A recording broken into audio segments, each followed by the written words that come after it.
How many times have you eaten fast food this week? Can you think of one person that you know who has a chronic illness stemming from their health? How many times have you heard about a drunk driving incident in the news? You may ask yourself, how does all this apply to me? Well, it affects all people. I have done extensive research about this topic and which I'm passionate about, so allow me to enlighten you. America's health guidelines are surprisingly low compared to surrounding countries. Due to the appreciation of obesity, chronic health diseases, and alcohol and drug-related mortality rates, America's health guidelines are desperately low. Today we will examine some of the facts to support this. Firstly, obesity rates have more than doubled since 1990, according to the World of Health. It is never too early to worry about your health. The reason I got interested in this is that I watched a TikTok one time about a girl comparing European portion sizes to American portion sizes, and ours are way bigger and they're way bad for you. In foreign countries such as European countries, Americans are referred to as fat Americans due to all of the bad things that are in our foods and our mega jumbo portion sizes. Portion sizes have more than doubled or tripled in the last 20 years. This information was taken from the National Blood, Heart, and Lung Institute.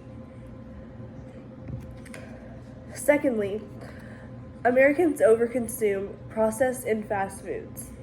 Over 50% of the average American diet consists of OPFs, which stands for overprocessed foods. This information was taken from the Ballard Brief. In addition to that information, chronic health conditions have increased over the past 10 years.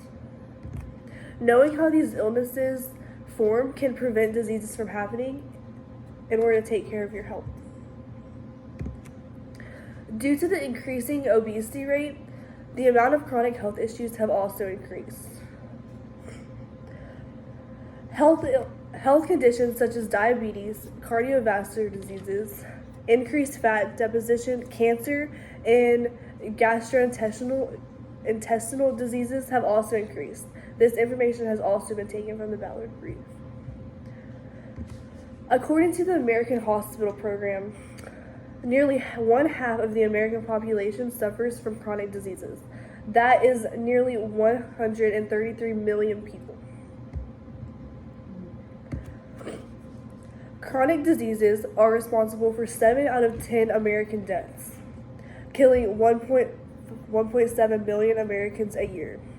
This statistic was taken from the growing crisis of chronic disease in the United States. This brings me to my last point. Alcohol and drug-related mortality has also increased.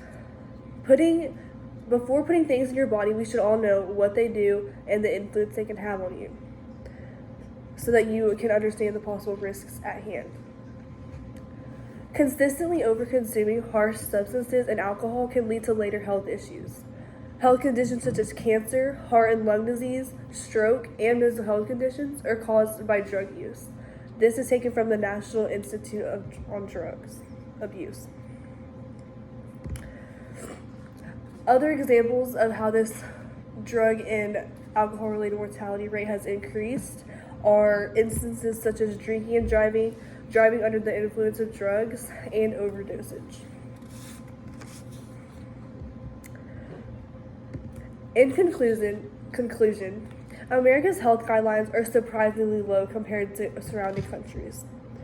Throughout this speech, I addressed a few reasons as to why Americans' health guidelines are on a downhill slide. These points were increasing obesity, chronic health conditions, and drug and alcohol-related mortality rates. So next time you begin to enjoy your 20-piece nugget with a basket of fries and a large Coke, think about the possible risks at hand. Thank you for listening.